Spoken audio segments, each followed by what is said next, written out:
Hello, this is our guide to the higher photography final project. We're going to look at the structure and we're going to look at how many marks each section is worth. The whole project is worth 100 marks. That is out of 130 for the whole course. So this final project makes up roughly 75% of your overall grade.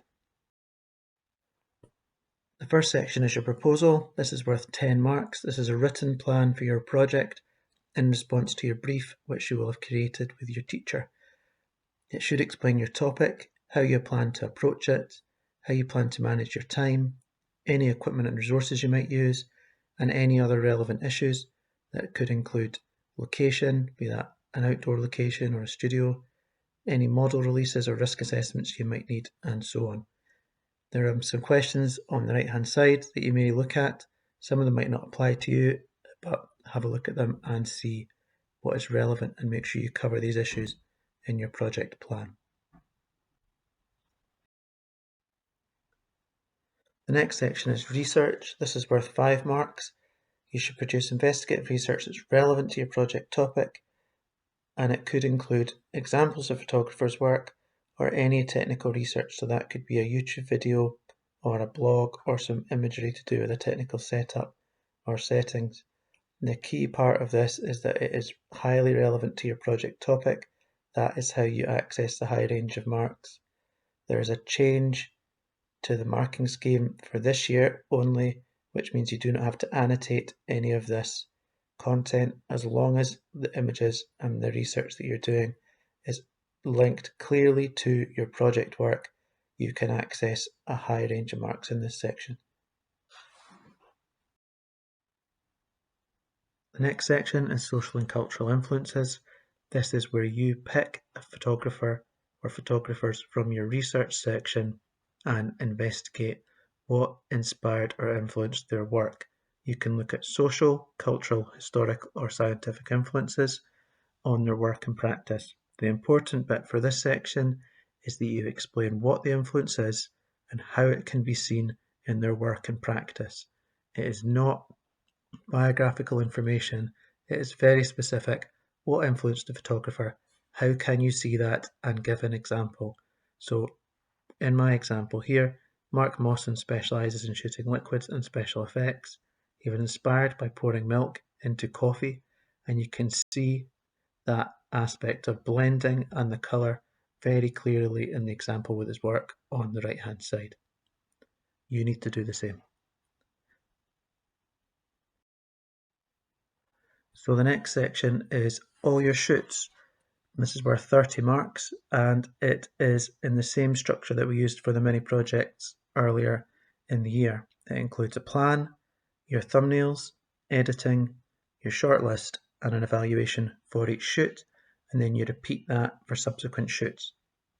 The plan should include a clear technical approach, so you need to tell me what settings you are going to use or a rough approximation, and also explain why. So if you're telling me you're using a fast shutter speed, for example, explain it's because you want to freeze motion and so on.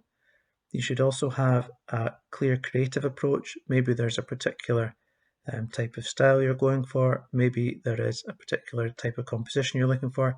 Explain that clearly. The thumbnail section does not have to be all your images.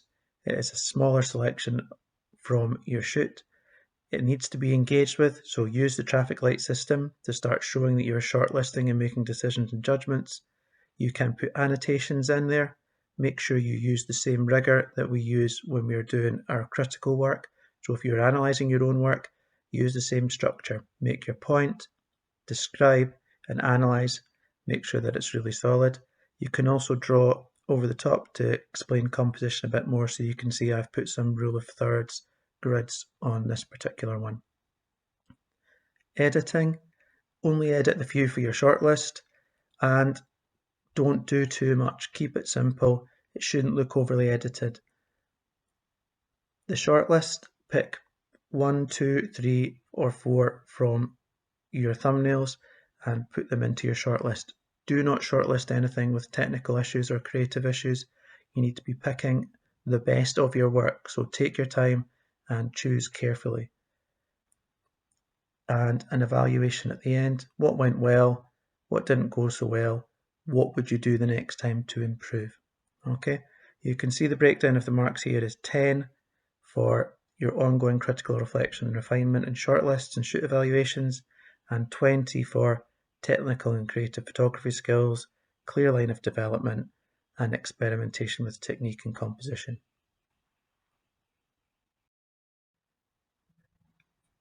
So the next section is your 8 final images. This is worth 40 marks, so that's a big chunk of your portfolio. That's 40% of your final project. 20 of these marks are for selecting 8 technically competent and creative images, so they should be picked from your shortlist. They should be high technical quality with no technical issues, and I'm looking for a nice range of creative compositions in there.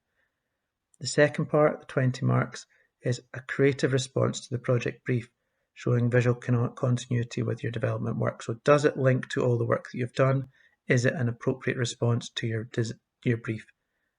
That's what's important. Does it meet your brief to have you done what you said you would do in your proposal?